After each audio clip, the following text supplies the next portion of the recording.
Let's talk about adolescence. Now, it's key to note that adolescence only exists in family-living social species. So there are some species out there that don't get the luxury of adolescence because it is likely going to mean the end of their life. It's really important to know that this isn't just like an attitude problem. There are actual chemical changes going on in your dog's brain. This isn't a choice. This is something that's happening no matter what. But there is a purpose to adolescence, and the best way that we can talk about this is when we look back at wolves. So wolves are a social living species. They typically live in family units, and that is what we class as a pack. So you do find some stranger wolves come into a pack, but predominantly they are made up of the same genetics, the same DNA. They breed in pair with their siblings that make up a wolf pack. So it is all one family structure and one unit. So we all know the purpose of all animals is to make strategic choices to increase the probability that their genetics and their DNA will be passed on to the next generation, and that is exactly the same with wolves. So when our wolf cubs hit adolescence, they need to find out what is their best chance of survival. So the animal has to figure this out in an evolutionary sense, so it's not consciously that they're doing this. So they're figuring out what is the best possible way that their genes are going to be passed to the next generation. And they basically have two options with this. They disband from their current social group and go and make their own family unit and create their own pack, or go and find another pack.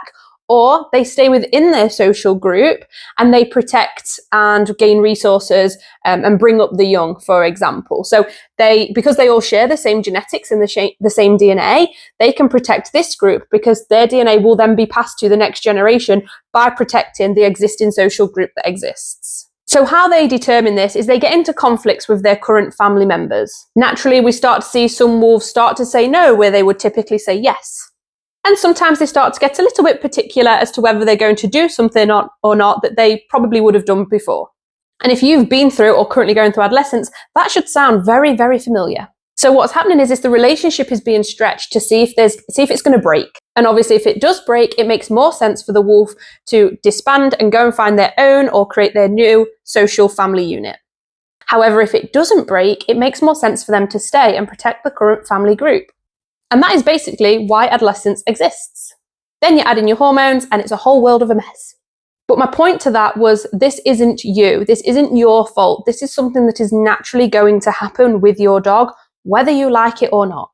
So what do you need to do about it? Well, basically, adolescence is a time for protecting your dog, protecting your relationship, and protecting your bond.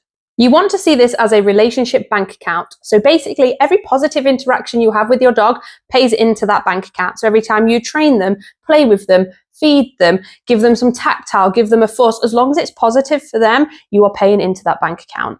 However, every time you get frustrated, angry, tell them off, or ignore them, you are withdrawing from that bank account. And if you withdraw more than you pay in, you're basically working in your overdraft. And at that point, the only logical thing for your dog to be thinking is disband. Whereas if you're in the positive and you've got lots of money in your bank account, it's going to make your dog's choice even easier, and that's going to be to stay within this social group. And I'm not going to lie, when we are frustrated with our dogs and our dogs are showing adolescent behaviors, it is really, really easy to be in your overdraft. So we need to make sure that we are paying in way, way more than we are taking out. So you're probably thinking, how do you do this? How do you manage that? And that's what we're going to get into now. The first thing to do is anything where you're getting frustrated with your dog or they're getting frustrated at you, you need to stop doing it or change what you are doing. If what you're doing is detrimental, then there is no point carrying on because you're going to be repeating and rehearsing the same things over and over and over again, i.e. you're taking out, you're withdrawing, taking out, withdrawing, meaning you are going into your overdraft. It's also probably not a time to teach your dog loads of new things unless they can cope with it, because typically when we teach our dog something new, there is an element of frustration there, and therefore there's an element of frustration for you. And if that's happening, you're butting heads, and that's not a place you want to be. So what you want to be doing is repeating and rehearsing lots the things your dogs can do and giving them a really strong reward for it. So we're constantly topping up in their brain that that's the behavior that we wanted. You get the reward for it, and it's going to make them feel really good, really positive, optimistic, give them that confidence boost that they need. And it's all coming from you, which means your relationship and your bond is getting stronger through a time when your dog's probably wanting to actually test those boundaries. It's also a time where I'd heavily be focusing on disengagement.